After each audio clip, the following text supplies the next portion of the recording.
Buenos días, hermanos. Buenos días. Pues ya gracias a Dios estamos a 3 domingos de cerrar el capítulo 2 de nuestra epístola de estudio, que es Primera de Juan. Y en los versículos que restan por estudiar, que son los que ahorita les comenté, Primera de Juan 2, desde el 18 hasta el 29, aquí el apóstol nos dejó tres grandes temas en toda esta porción. Y si Dios permite, hoy veremos el primer tema, el primero de ellos, próximo domingo el segundo y el último domingo el tercer tema. Y así estaremos cerrando, ¿verdad? Dios mediante, el capítulo 2. Pero vamos a orar para poner este tiempo en manos del Señor y empezamos. Vamos a orar. Señor, te damos gracias como cada domingo, Padre, que nos permites estar aquí. Te doy gracias porque tu palabra dice que solo somos vasos de barro, Señor. Gracias por eso. Gracias porque el mensaje es tuyo. Úsalo conforme a tu propósito, Señor, conforme a tu voluntad, Padre, sabiendo que tu palabra es viva y es eficaz y no regresa vacía, Señor.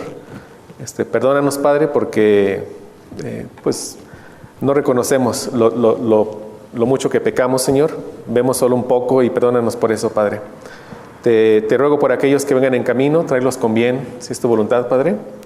Y pues dirige este estudio. Lo ponemos en tus manos en Cristo. Amén. Entonces les comentaba que aquí en esta porción hay 3 temas. Vamos a empezar identificándolos para tener como el marco de todo este estudio que nos tomará 3 domingos. Hagan de cuenta que es como una gran lección de tres domingos, ¿verdad? Hubiera estado muy bien haberla tomado 3 horas seguidas hoy, pero no se puede, pero vamos a tomarla en 3 domingos.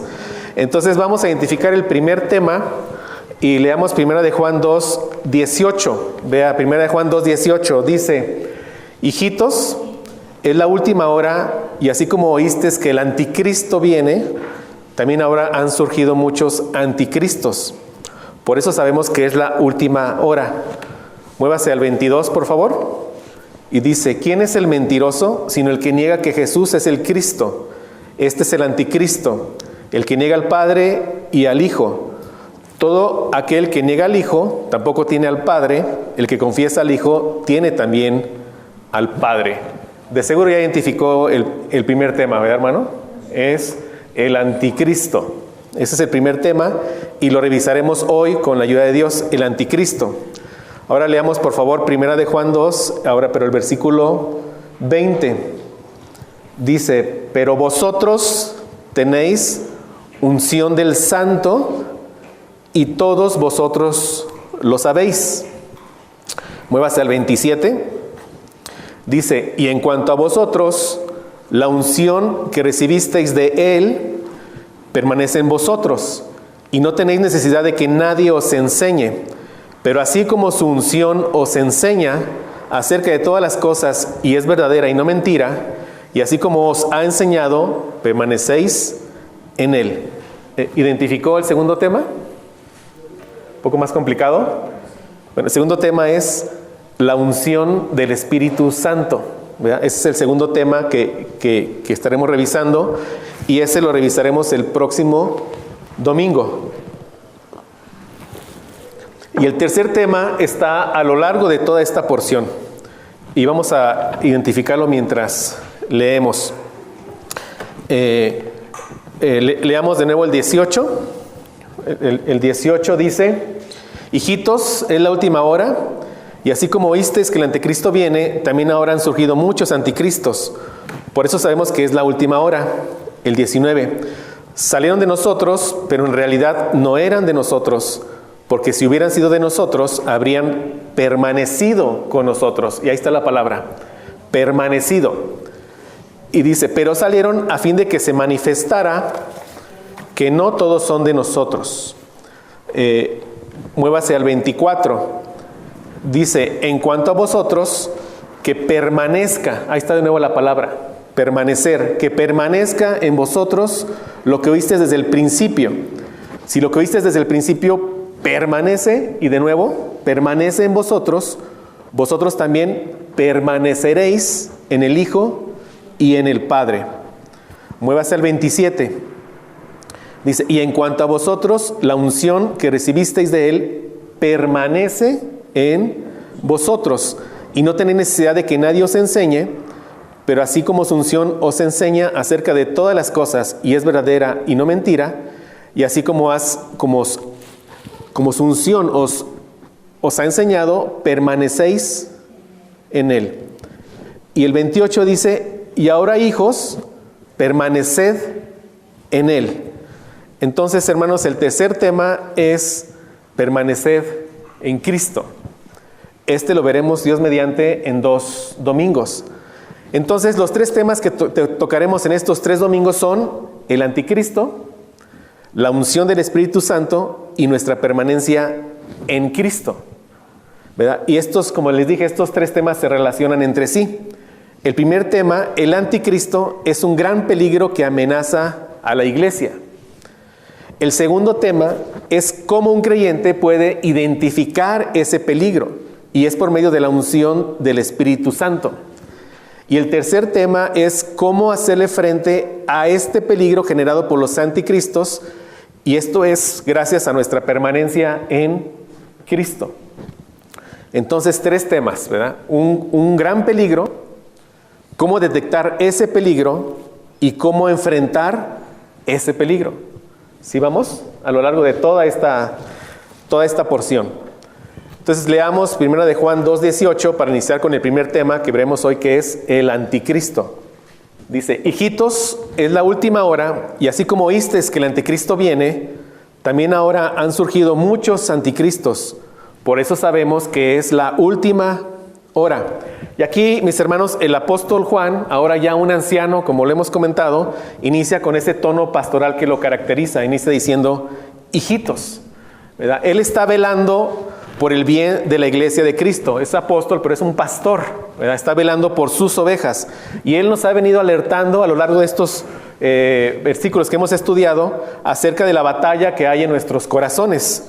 Él nos ha exhortado a no pecar, ¿verdad? Nos ha exhortado a obedecer la palabra de Dios, lo que se traduce en amar a Dios y amar al prójimo, en la ley de Cristo, y a no amar al mundo. Y estas son evidencias morales, ¿verdad? Evidencias morales que deben de estar presentes en la vida de todo hijo de Dios.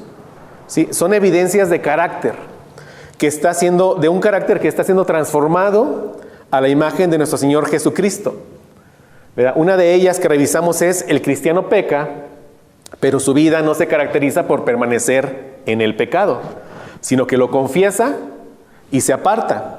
Proverbios 28:13 dice: el que encubre sus pecados no prosperará, mas el que los confiesa y los abandona hallará misericordia. Entonces, la confesión de pecados es una evidencia que debe de estar también en la vida de todo creyente, y necesariamente va acompañada del abandono del pecado, del dejar atrás el pecado, de darle la espalda al pecado. Y esto, la confesión de pecado, es una evidencia doctrinal, de tipo doctrinal, porque demuestra que se tiene un concepto bíblico del pecado. No se le llama debilidad. ¿Recuerdan? Esto lo vimos el tercer domingo. No se le llama debilidad, no se le llama enfermedad.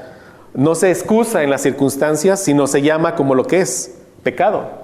Aquello que nos separa de Dios, lo que interrumpe nuestra comunión con Dios, lo que causa heridas en el prójimo. De tal manera que cuando confieso mi pecado, y si recordamos, ¿verdad?, confesar el pecado es estar de acuerdo con Dios y ver mi pecado como Dios lo ve, ¿verdad?, en su palabra. Cuando yo confieso mi pecado, cuando lo veo como Dios lo ve, como algo que es aborrecible a sus ojos, eso produce en mí lo que Pablo dice en 2 de Corintios, una tristeza según Dios, que me lleva a un arrepentimiento genuino y por consiguiente a un abandono del pecado. 2 Corintios 7:10 dice: porque la tristeza que es según Dios produce arrepentimiento para salvación, del que no hay que arrepentirse. Pero la tristeza del mundo produce muerte. También vimos, ¿verdad?, que nuestro pecado es aborrecible porque llevó al Dios encarnado a la cruz del Calvario. Y esta es otra evidencia doctrinal que ha mencionado el apóstol en su epístola, que debe estar presente en todos los hijos, en los que andan en luz. Confesar que Cristo vino en carne. Es decir, todo hijo de Dios debe tener un concepto bíblico de Cristo. Debe tener una cristología correcta. Esto es muy importante. ¿Por qué? Pues precisamente para lo que vamos a ver, para evitar caer en los engaños de los anticristos. Vete un poquito adelante a la segunda epístola de Juan, versículo 7. Segunda epístola de Juan, un solo capítulo, versículo 7. Dice: pues muchos engañadores han salido al mundo que no confiesan que Jesucristo ha venido en carne. Ese es el engañador y el anticristo. El que es de Cristo confiesa que su Salvador es divino y que vino en carne. ¿Verdad? Juan 1:1 dice, recuerdan, en el principio era el verbo, y el verbo era con Dios, y el verbo era Dios. ¿Verdad? Y el versículo 14 agrega, y aquel verbo fue hecho carne y habitó entre nosotros, y vimos su gloria, gloria como del unigénito del Padre, lleno de gracia y de verdad. El que es anticristo no confiesa que Jesucristo ha venido en carne. ¿Verdad? Y esto es lo que decían los gnósticos, ¿verdad? Que Jesucristo no había venido en carne. Entonces los gnósticos eran anticristos. ¿Verdad? Ellos eran anticristos. Anti significa en contra de, y ellos negaban al Jesús de la Biblia. Recordemos, ya lo hemos venido comentando algunos domingos, esta herejía gnóstica creía que el cuerpo físico de Jesús no era real, es lo que ellos pensaban. Recordamos, porque pensaban que el cuerpo era en sí mismo pecaminoso. Ellos pensaban que solo aparentaba ser físico y que el Espíritu de Cristo había descendido sobre el Jesús en el momento de su bautismo, pero que el Espíritu de Cristo lo había abandonado justo antes de la crucifixión. O sea, es decir, ellos decían que quien había nacido había sido ni siquiera un mortal, sino algo que aparentaba ser. Y quien había muerto también, pero que el Cristo, o sea, no había tenido un nacimiento virginal, el Cristo, el Hijo de Dios como tal, y tampoco había muerto en la cruz. Es lo que ellos decían. Por ponerlo de alguna manera sencilla, pero era una herejía mucho más compleja. Pero por lo que vemos, esto no solo destruye la verdad sobre la humanidad de Jesús, ¿verdad? Sino que destruye otras doctrinas como la expiación, ¿verdad? Como la justificación, por ejemplo. O sea, Jesús no solo tuvo que ser verdaderamente Dios, como lo comentamos, ¿verdad? Tuvo que ser verdaderamente hombre. Tuvo que ser alguien que realmente sufrió y murió en la cruz a fin de ser un sacrificio sustitutivo por mí. Cristo es mi sustituto. Es el Cordero de Dios que quitó mi pecado y que me da vida eterna, ¿verdad? Jesucristo es 100% Dios y 100% hombre.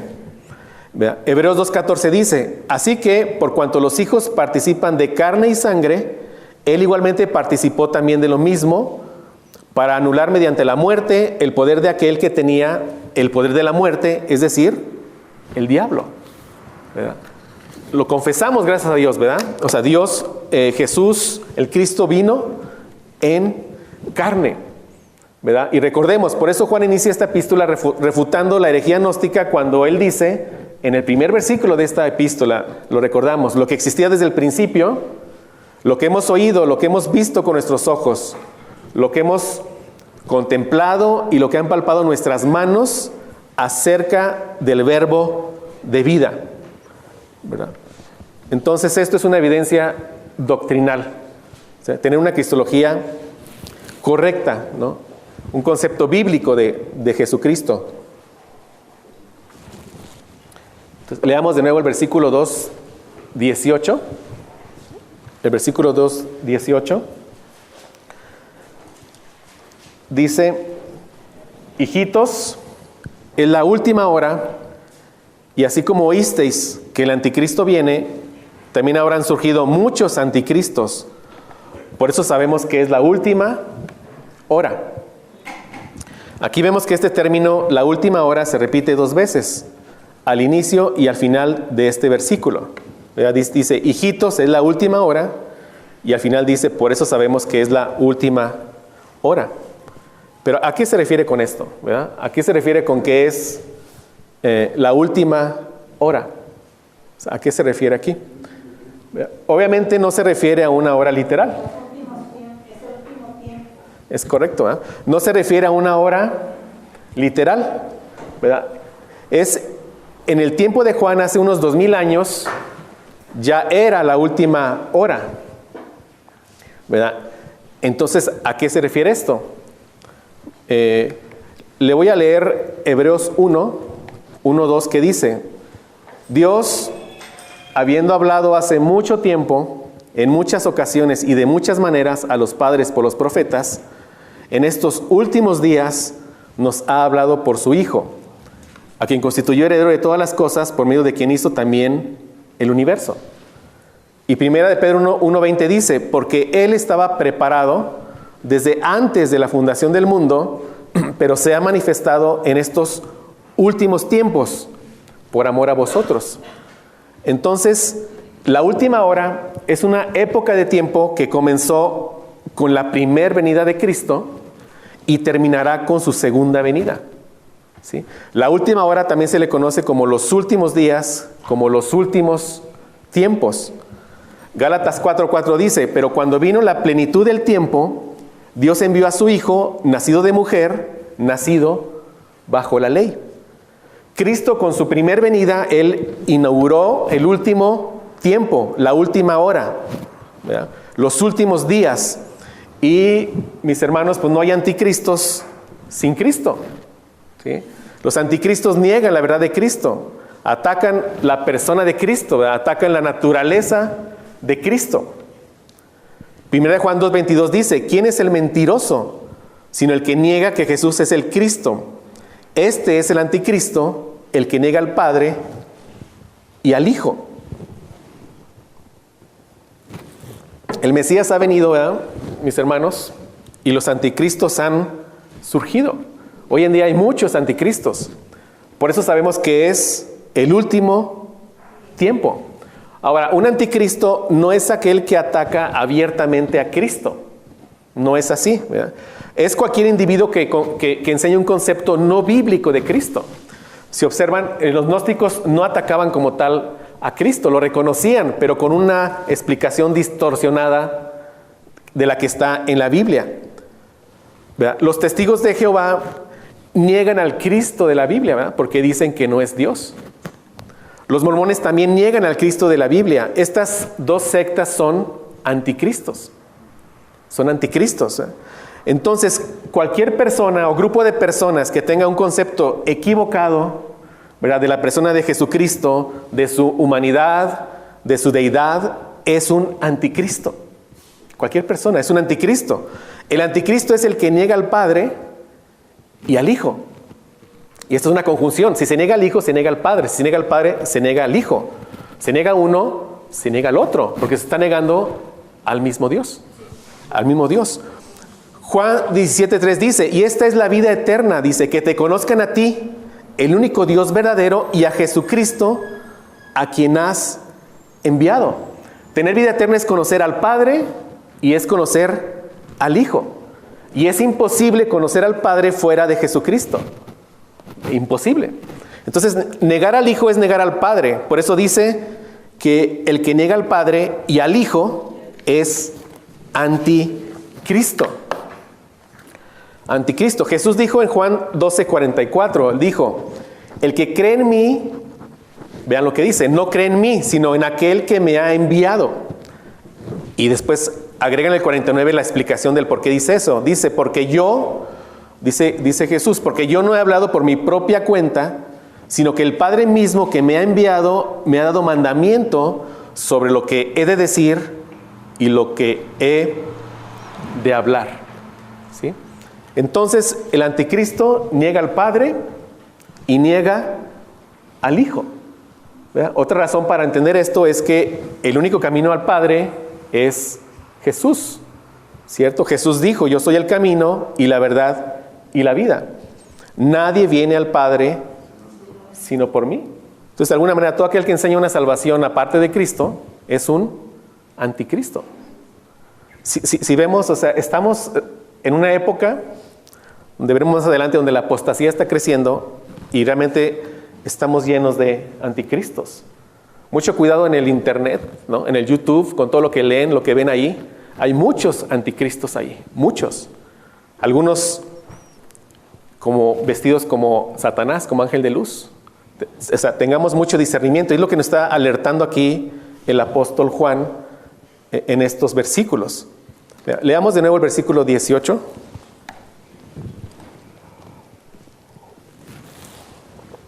El versículo 18 dice: hijitos, es la última hora, y así como oísteis que el anticristo viene, también ahora han surgido muchos anticristos.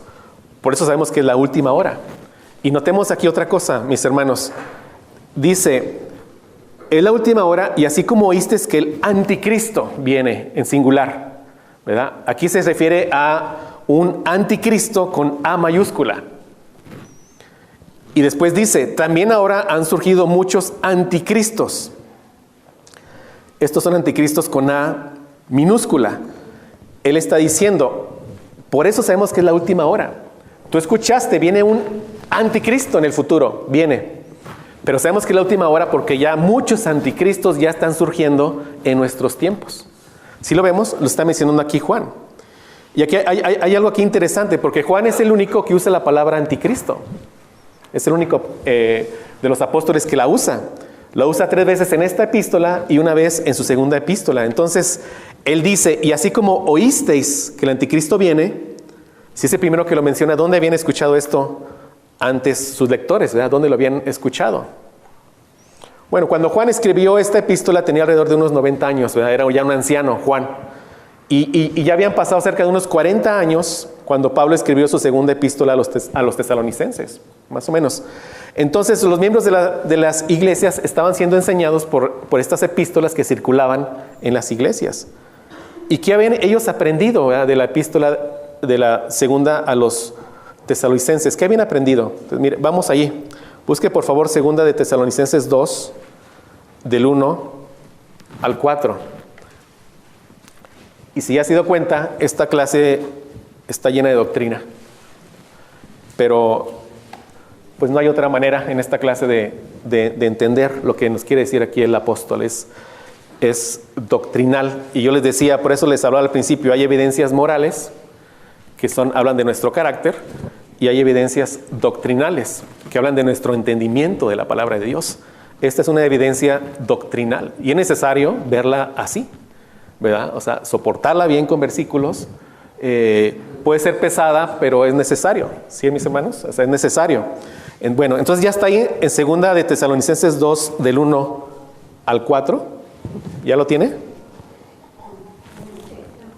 Dice aquí el apóstol Pablo, dice: pero con respecto a la venida de nuestro Señor Jesucristo y a nuestra reunión con Él, aquí habla de la segunda venida, ¿verdad?, del Señor Jesucristo.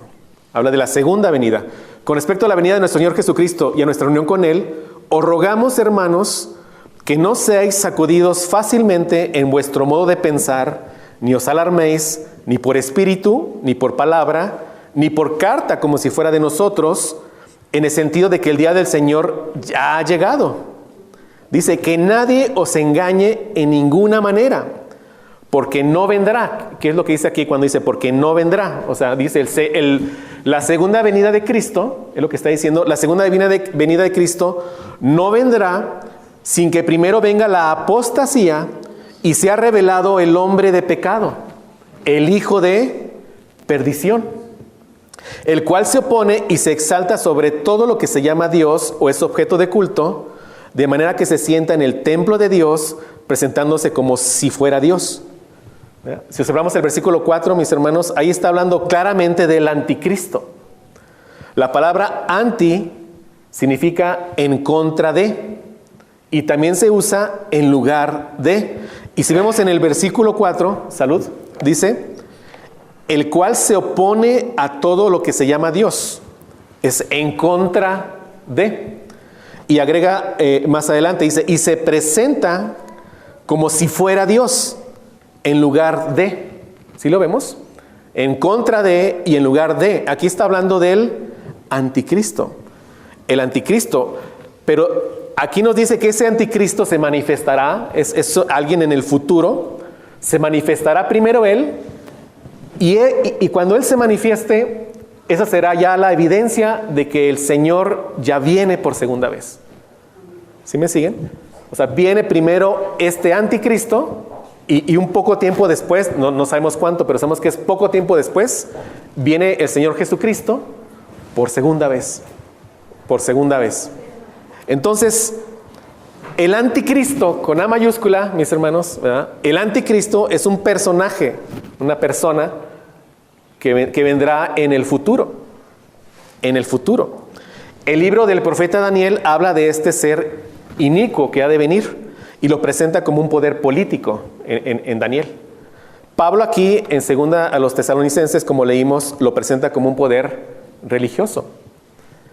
En Apocalipsis aparecen ambos poderes, ¿sí? Cuando habla del anticristo. Y todo apunta a que iniciará como un poder político y después como un poder religioso. Pero ambos poderes estarán concentrados en una sola persona en particular, el anticristo. Ambos poderes. Tendrá poder sobre el mundo, ¿verdad? En lo político y en lo religioso. Este anticristo, en el futuro. Segunda a los tesalonicenses, sigue ahí. 2:3, ahí, segunda a los tesalonicenses 2:3, dice que será revelado el hombre de pecado. Y mira, esta palabra usada para revelado es apocalipto. ¿Ya qué te recuerda? Bueno, apocalipto. Será revelado. ¿Esto qué dice? Cuando Él venga será muy evidente. ¿Sí? No habrá duda de que es Él. ¿Sí? Será evidente. El pasaje dice que será revelado. Entonces, mis hermanos, no estemos tratando de adivinar quién es, ¿verdad? Porque dicen, es Él, o es aquel, o es este. Y me refiero a ese anticristo del futuro con A mayúscula. Escuchan que dice, ya está aquí el anticristo. Lo escuchan, ¿no? Seguro. Ahí en redes sociales, aquí, etcétera. Ya está aquí. Si ya estuviera aquí, sería evidente que ya está aquí. ¿Sí me explico? Sería evidente. Este hombre de pecado, como yo les dije, aglutinará en el futuro todo el poder político y religioso del mundo. Será evidente cuando Él venga. Este personaje impondrá su fe, por supuesto, una fe contraria totalmente a Dios, ¿verdad? Exigirá la adoración y se pondrá en lugar de Dios. Muévase a 2 Tesalonicenses 2:8, si sigue por ahí. 2:8 dice, y entonces será revelado ese inicuo. ¿Y qué dice? A quien el Señor matará con el espíritu de su boca y destruirá con el resplandor de su venida. De nuevo, aquí la palabra revelado, cuando dice ser revelado ese inicuo, es apocalipto. ¿Sí? Apocalipto. Entonces, estamos esperando el apocalipsis de nuestro Señor Jesucristo. Lo estamos esperando. Pero antes viene, entre comillas, el apocalipsis del anticristo. ¿Sí? Apocalipsis, eso es la revelación de Jesucristo, es lo que significa. Entonces, cuando venga el anticristo, de nuevo con A mayúscula, es la última señal de que el Señor viene ya. Ya. Será evidente. ¿Verdad? Y será la señal de que el Señor viene ya. Porque Él viene a vencerlo. Dice, a quien el Señor matará con el espíritu de su boca y destruirá con el resplandor de su venida. Entonces, la última hora inicia con la primera venida de Cristo, ¿cierto? Y se caracteriza por el surgimiento de muchos anticristos. Y estos son precursores del anticristo, de este hombre de pecado, del hijo de perdición, de este inicuo. Dice 2 Tesalonicenses 2:9-10, léalo ahí, 2:9-10, dice, de este inicuo cuya venida es conforme a la actividad de Satanás. Con todo poder y señales y prodigios mentirosos, y con todo engaño de iniquidad para los que se pierden, porque no recibieron el amor de la verdad para ser salvos. Y cuando este inicuo sea revelado, entonces vendrá nuestro Señor Jesús por segunda vez, y lo destruirá con el resplandor de su segunda venida, y esto dará fin a la última hora que se nos menciona aquí. Entonces la última hora inicia con la primera venida de Jesús y termina con la segunda venida de Jesús. Y esta última hora se caracteriza por el surgimiento de muchos anticristos, que son la antesala del anticristo. Dice el versículo 18 de primera de Juan capítulo 2. Vamos a leerlo otra vez. Dice: hijitos, es la última hora, y así como oísteis que el anticristo viene, también ahora han surgido muchos anticristos. Por eso sabemos que es la última hora. Hermanos, nosotros estamos viviendo en la última hora. ¿Verdad? Estamos viviendo en los últimos tiempos, en los últimos días, quizás de los últimos días. ¿Sí me explico? Y el apóstol Juan quiere alertarnos de este peligro, y vean dónde surge. Vamos a ver ahorita. Surge de la vida de la iglesia misma. Este peligro surge de dentro de la iglesia. El peligro que se nos menciona aquí, que es conforme a la actividad de Satanás, ¿sí? O sea, Satanás usa a estos anticristos y finalmente a este gran anticristo. No es lo mismo, ¿sí? Satanás, o sea, es el que, como lo vimos, o sea, actúa conforme a la actividad de Satanás. Y este peligro, mis hermanos, debemos de vigilarlo como grupo, como un cuerpo de la iglesia que somos. Debemos estar alertas, detectando estas herejías que puedan surgir, ¿sí? Hay un gran poder que ya opera entre nosotros, y verdaderamente es un gran poder, es un poder satánico que está operando entre nosotros, que está buscando extraviarnos, que busca seducirnos para que no nos apartemos de la verdad. Y en última instancia busca la destrucción de la iglesia cristiana. Es lo que busca. A este peligro, mis hermanos, debemos hacerle un frente común, ¿verdad? Como un cuerpo que somos, como iglesia local que somos. A este peligro Juan lo llama el anticristo. Y ciertamente estamos en la última hora, en este último tiempo, ¿sí? Solo falta una cosa para que termine esta última hora. ¿Qué falta? Que el Señor Jesús venga. Pasemos a primera de Juan 2, 19. ¿Sí? Dice: salieron de nosotros, pero ¿qué dice? Pero en realidad no eran de nosotros. Porque si hubieran sido de nosotros, habrían permanecido con nosotros, pero salieron a fin de que se manifestara que no todos son de nosotros. Estas herejías gnósticas, hermanos, provocaron que muchos abandonaran la iglesia, ¿verdad? Siguiendo a estos falsos maestros. Y esto no es difícil imaginarnos que estaba causando preocupación entre los verdaderos creyentes. O sea, estaban viendo que salían, o sea, en gran número, estaban saliendo de la iglesia. Por eso Juan les aclara, dice: salieron de nosotros, pero en realidad no eran de nosotros. No eran de nosotros. Sí, el punto de vista bíblico sobre Jesús entonces afirma su completa humanidad, así como su completa deidad. Pero esta herejía negaba eso, ¿sí? Pero mira, Dios es soberano y Dios usó esta herejía para limpiar a su iglesia. Obsérvalo, dice: salieron de nosotros, pero en realidad no eran de nosotros.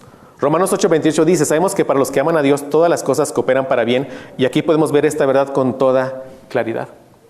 La herejía surge de dentro de la iglesia, provoca la salida de falsos maestros y de seguidores de esos falsos maestros. Y así Dios limpia a su iglesia. Y notemos algo que a mí se me hizo muy interesante. Notemos que no hay signos de preocupación por la baja de la membresía, por así decirlo. ¿Sí lo observa? No dice, revisémonos, hagamos algo. ¿Qué hacemos? Se están yendo, traigamos a otros. No habla en absoluto de eso. ¿Por qué no habla? Pues porque al apóstol eso no le preocupaba. Muy sencillo, no le preocupaba. Hechos 2:47 dice, en la versión Reina Valera 60, y el Señor añadía cada día a la iglesia los que habían de ser salvos. La salvación es de Jehová, es de Jehová.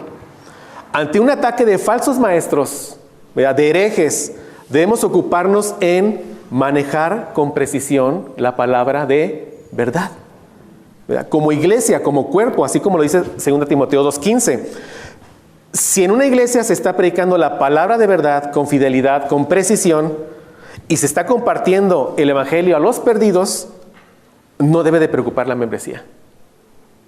Es algo que no debe de preocupar. ¿Por qué? Porque la salvación es de Jehová.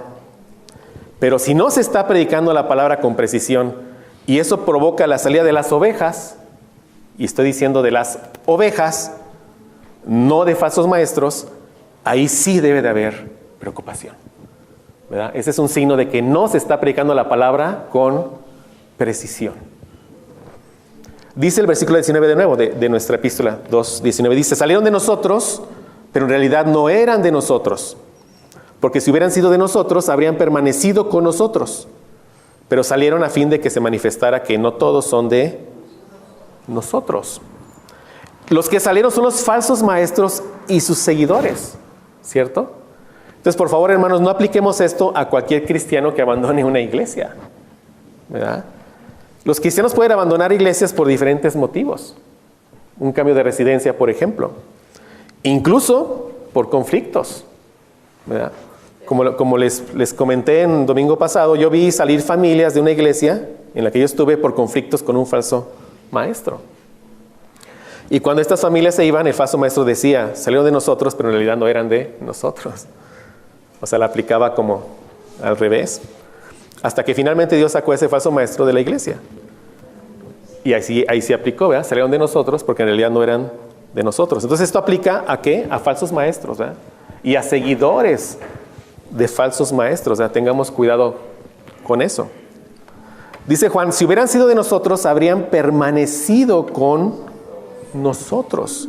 Entonces, un cristiano genuino, mis hermanos, permanecerá hasta el final en la doctrina de los apóstoles, ¿verdad? Esto es la permanencia en Cristo. Esta es una evidencia de que verdaderamente hemos nacido de nuevo. Pero este tema lo veremos en 2 domingos, si Dios permite. Nuestra permanencia en Cristo. Entonces los anticristos salieron de nosotros y este ataque espiritual inicia desde adentro de la iglesia. Y vemos que así han sido los ataques de Satanás, ¿verdad? Inician desde adentro. Cuando, piensen hermanos, cuando solo existía Dios en su Santa Trinidad, ¿verdad?, y los ángeles que Él creó, pues Dios recibía toda la oración de querubines, de serafines, de los ángeles. Ellos bien pudieron haber dicho, no lo dijeron, ¿verdad?, pero pudieron haber dicho, pero hubo uno de nosotros, Luzbel, que se rebeló contra Dios, pensando que era más sabio, más poderoso que Dios mismo, y de entre nosotros salió para intentar destruir la obra de Dios, ¿verdad?, arrastrando con él a 1/3 de los ángeles. Los ataques vienen desde adentro. Así opera Satanás, vienen desde adentro. Los apóstoles pudieron haber dicho de Judas, uno de nosotros fue el que vendió a Jesús por unas monedas. Salió de nosotros porque en realidad no era de nosotros, ¿cierto? Y ahí también hubo influencia satánica. En Juan 13:21 Jesús dijo, en verdad os digo que uno de vosotros me entregará. En el versículo 22 agrega, en este evangelio dice, los discípulos se miraban unos a otros y estaban perplejos sin saber de quién se hablaba. O sea, Judas realmente pasaba como un discípulo, ¿sí? O sea, ellos mismos no sabían quién era. Se preguntaban, ¿seré yo? No sabían. O sea, los demás discípulos no dudaron de Judas. No dijeron de inmediato, es Judas, ¿verdad?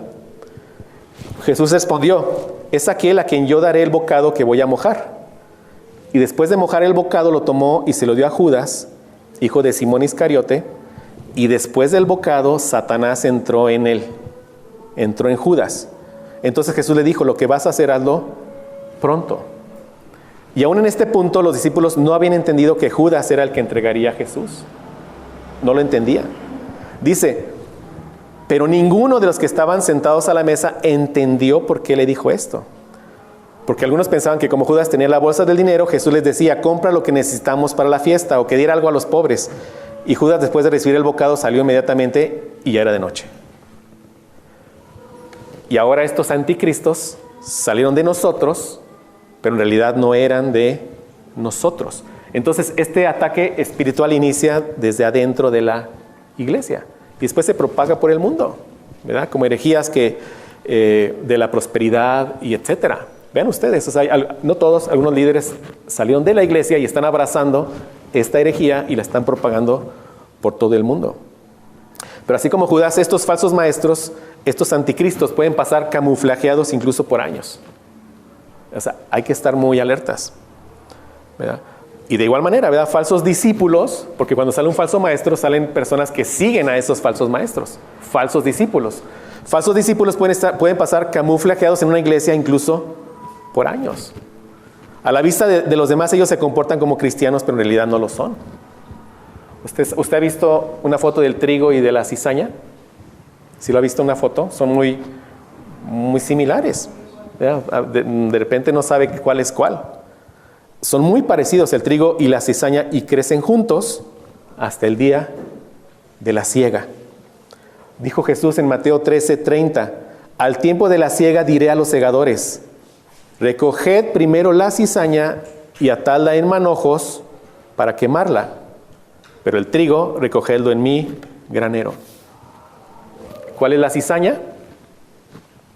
¿Verdad? Pues aquellos que terminarán en manojos para ser quemados en el infierno. Pero el punto es que hasta el tiempo de la siega, o sea, crecen juntos, son muy parecidos. Por eso esta epístola es tan importante, ¿verdad? Es tan importante. Nos deja evidencias claras para identificar la verdad del error, para identificar a los que están en luz de los que están en tinieblas. Y quiera Dios que en todos nosotros estas evidencias nos estén llenando de gozo, que nos estén confirmando que verdaderamente somos hijos de Dios. Pecadores, caemos, por supuesto, pero que no practiquemos pecados, etcétera, todo lo que hemos visto. Entonces, estos falsos maestros atacan desde adentro y atacan con la mentira. Mentira. De esto platicamos el domingo pasado. Y recordemos cómo fue que la serpiente sedujo a Eva en el huerto del Edén, ¿verdad? ¿Cómo lo hizo? Con mentiras. Y la serpiente dice a aquellos que contaminan el evangelio, con que Dios os ha dicho. Exactamente igual, ¿verdad? Con que Dios os ha dicho. Satanás es el gran falsificador. Y él así ha operado desde siempre. Podemos ver muchos eventos en la Biblia de cómo ha operado Satanás falsificando. Les menciono uno que está ahí en Éxodo 7, del 10 al 12, se los leo. Dice, Aarón echó su vara delante de Faraón y de sus siervos, y ésta se convirtió en serpiente. Entonces Faraón llamó también a los sabios y a los hechiceros, y también ellos, los magos de Egipto, hicieron lo mismo con sus encantamientos. ¿Quién estaba detrás de ellos? Satanás. Dice, pues cada uno echó su vara, las cuales se convirtieron en serpientes, pero la vara de Aarón devoró las varas de ellos. Mis hermanos, gracias a Dios, así como la vara de Aarón devoró las serpientes de estos hechiceros, así el evangelio puro, ¿verdad? La doctrina pura devorará toda herejía que se presente. Toda herejía que se presente. Entonces, no está en que estemos como estudiando todas las herejías. ¿En qué consiste? En estudiar y profundizar en el evangelio de Cristo. Ahí gastar nuestro tiempo, ¿verdad? No vaya y empiece a estudiar ahorita. Bueno, si quiere hágalo, ¿verdad? No, pero yo le sugiero, o sea, va a meterse los mormones y el Corán y vamos a, etcétera, etcétera, testigos de Jehová. O sea, no digo que no es malo conocerlos, pero si tenemos poco tiempo, enfóquese más en ¿qué? En conocer que el evangelio puro de Cristo. Puro de Cristo.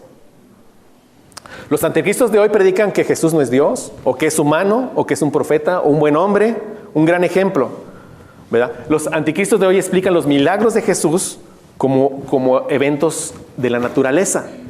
Es están quitando, ¿no? Lo milagroso. Pero cualquiera que le quiera quitar a Cristo su poder, su gloria, su majestad, ese es un anticristo. Es un anticristo. Todos los que predican mentiras sobre la verdad de Cristo son anticristos. Y ojo, porque hablan de Cristo. Sí hablan de Cristo, pero con mentiras. Todos ellos son anticristos.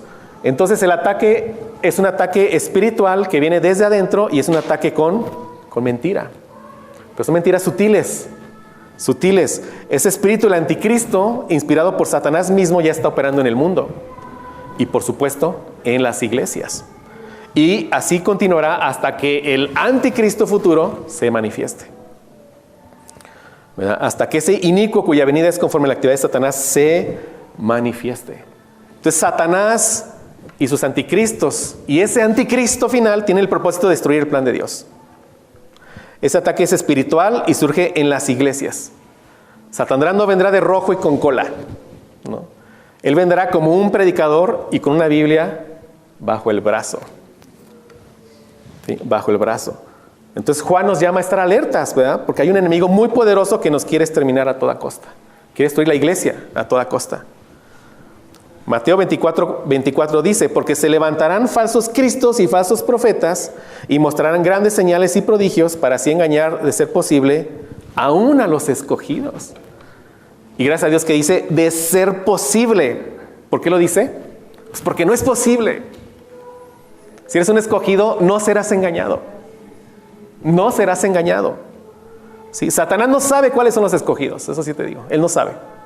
Pero él intentará engañar a quién, a todos, ¿no? Pero eso es imposible que un escogido sea engañado. ¿Por qué? Porque, como veremos la próxima semana, entre otras cosas, tiene la unción del Espíritu Santo. No tiene necesidad de que nadie le enseñe y lo guía a toda verdad. Eso lo veremos, Dios mediante, la próxima semana. ¿Sí? Dice, se levantarán falsos cristos y falsos profetas y mostrarán grandes señales y prodigios para así engañar, de ser posible, aún a los escogidos. Pero vean de qué magnitud será ese engaño, ¿verdad? De ser posible aún a los escogidos, aún a los que están en la verdad, a los que andan en luz, ¿verdad? A los que profundizan, de ser posible a ellos también serían engañados, pero gracias a Dios que no es posible, que no es posible.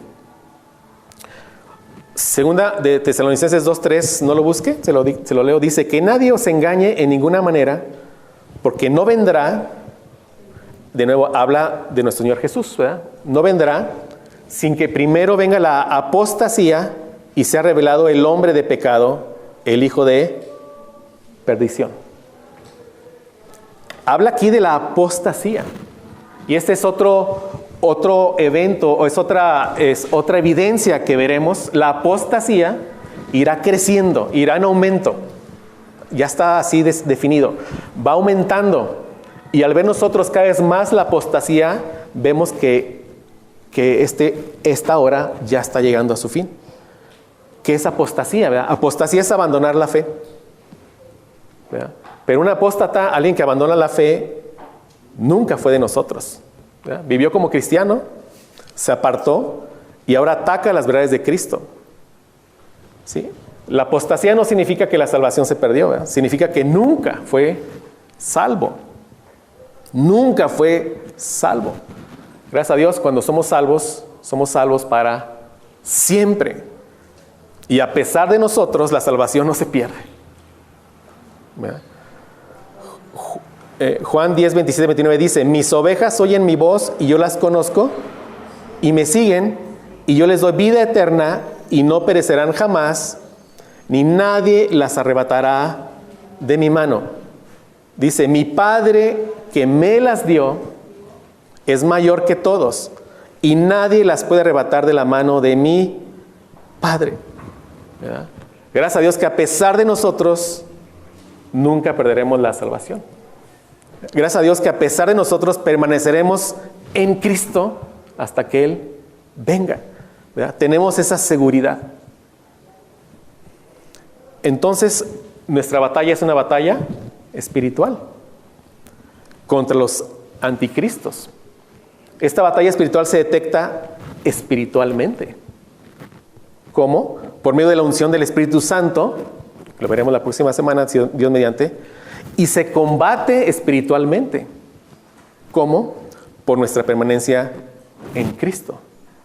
Temas que veremos en los próximos domingos. Estamos en una batalla espiritual. Estamos en guerra. Pero muchas veces parece que estamos de picnic, de vacaciones, dormidos. Hay que estar alertas.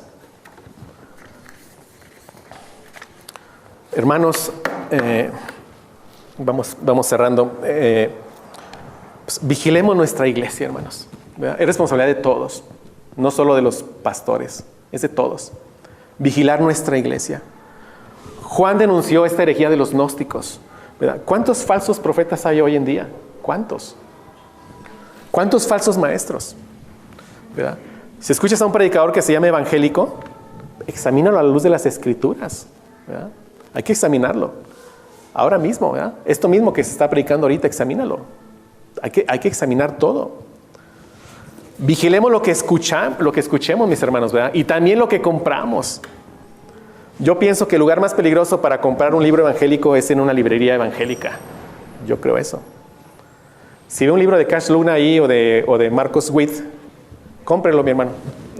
Cómprelo, pero tírelo. Para que no caiga en manos de otro. ¿Sí? Parece ser que ahora es más seguro comprar un libro en Sanborns, ¿verdad? que en una librería evangélica. Pida opinión de otros hermanos. Pregunte, oye, ¿qué tal este libro? Estoy buscando un libro para esto, ¿qué me recomiendas? Pidamos opinión. De nuevo, como un cuerpo, ¿verdad? También lo que escuchamos. Oye, estoy escuchando a este predicador, ¿qué tal? No, pues gracias a Dios, bien. Ojo con esto. O mira esta parte o esta aquella. O sea, estemos alertas. Mis hermanos, lo que no es la voz de Dios es la voz de la serpiente. No hay más. ¿Es blanco o es negro? ¿Verdad? O escuchamos la voz de Dios o escuchamos la voz de la serpiente. Hay que vigilar nuestro corazón, nuestra doctrina, nuestra iglesia. Y eso se logra llenando nuestro corazón ¿cómo? ¿O con qué? Con la palabra de Dios. ¿Verdad? Piensa en pecados en los que has caído recientemente, en los que yo he caído recientemente. Si yo hubiera estado lleno de la palabra de Dios, ¿hubieras caído o yo hubiera caído? No sabemos, pero probablemente no. Probablemente no. Esta oposición satánica, mis hermanos, que opera por medio de anticristos, y ciertamente si observamos cada vez vemos iglesias más solas, ¿no? ¿Sí lo ven? O sea, es algo que se observa. Y eso nos puede desanimar, pero no es para desanimarnos. Dios en su soberanía Él ya planeó esta oposición. La planeó desde el Génesis. Génesis 3:15 dice, y pondré enemistad entre tú y la mujer, y entre tu simiente y su simiente, él te herirá en la cabeza y tú lo herirás en el calcañar. ¿Verdad? A pesar de lo que pueda parecer, el daño de la iglesia será menor. ¿Verdad? Y finalmente el daño de Satanás será mortal. ¿Verdad? Nuestro Señor Jesucristo lo aplastará. ¿Verdad? El daño de él será definitivo. Hay dificultades y vendrán dificultades, pero la victoria es nuestra en Cristo. No nos desanimemos por eso. De nuevo, ¿en qué nos debemos de enfocar? En profundizar en la palabra, predicar la palabra, ¿verdad? No preocuparnos por cosas que no podemos controlar. El enemigo crecerá, también eso está escrito. El enemigo crecerá, será más poderoso, la apostasía irá en aumento, y esa es una realidad. La iglesia será perseguida, será mutilada, será asesinada, y entonces Cristo vendrá. Pero mira lo que dirán los enemigos de la cruz. Ellos dirán, los enemigos de la cruz, dirán a los montes y a las peñas, caed sobre nosotros y escondernos de la presencia del que está sentado en el trono y de la ira del Cordero. Porque ha llegado el gran día de la ira de ellos, ¿y quién podrá sostenerse? ¿Quién? Nadie. ¿Quién podrá sostenerse? ¿Verdad? Gracias a Dios que nosotros permaneceremos en Cristo, porque fuimos escogidos desde antes de la fundación del mundo. ¿Ya? Mis hermanos, nuestro esposo ya viene. Amén. Ya viene. Y no sé ustedes, pero yo anhelo estar en ese banquete. A veces le digo, Señor, ya llévame. Ya quiero estar allá contigo. ¿Verdad? Pero mientras tanto, permanezcamos en Cristo. ¿Verdad? Permanezcamos en la verdad, en su palabra, en la comunión, en santidad, en comunión con el Padre, con el Hijo. ¿Verdad? Ya es la última hora, el trigo crece y también la cizaña. Se acerca el día de la siega. El Señor viene pronto, pero antes viene el anticristo, a quien el Señor matará con el espíritu de su boca y destruirá con el resplandor de su venida. Su resplandor destruirá a Satanás, al anticristo y a todos los enemigos de la cruz. A todos. Y a nosotros, mis hermanos, el futuro que nos espera es un paraíso donde la serpiente ya no podrá entrar ahí. ¿Verdad? Es un paraíso donde la única voz que escucharemos será la de nuestro Señor Jesucristo. Eso es lo que nos espera. ¿Verdad? Entonces, como dice Pedro, si sabemos que todo esto será destruido, ¿cómo no habremos de vivir, ¿verdad?, en santidad, en piedad? Pues gracias a Dios, ¿verdad?, porque sabemos que estaremos en la eternidad con nuestro Señor Jesucristo. Vamos a orar. Pues, Padre, pues como siempre, Señor, te damos gracias por tu palabra, Señor. Síguenos guiando, síguenos enseñando, síguenos iluminando, Padre. Somos vasos de barro, Señor, pero así te ha placido. Gracias por tu Espíritu que nos guía a la verdad, Señor, que nos ilumina, que nos enseña, Señor. Gracias, Padre. Y pues, Señor, estemos alertas, Padre. No permitas que seamos una iglesia dormida, Señor. Una iglesia perezosa, que no profundiza en tu palabra, Señor, que no pasa tiempo contigo. Ayúdanos, Padre. Nos haces tanta falta, Señor. Ayúdanos a estar alerta de estos anticristos, a detectarlos si es que se origina aquí en nuestra iglesia, Señor. Te lo rogamos, Padre. Y gracias porque nos dejas en tu palabra herramientas, armas, Señor, consuelo, sobre todo por nuestra identidad en Cristo, por nuestra permanencia en Cristo, Señor. Gracias por eso. Gracias porque nos uniste a Cristo desde siempre y para siempre, Señor. Gracias, Padre. Cuida a tu iglesia, Señor. Te lo rogamos en nombre de Cristo. Amén.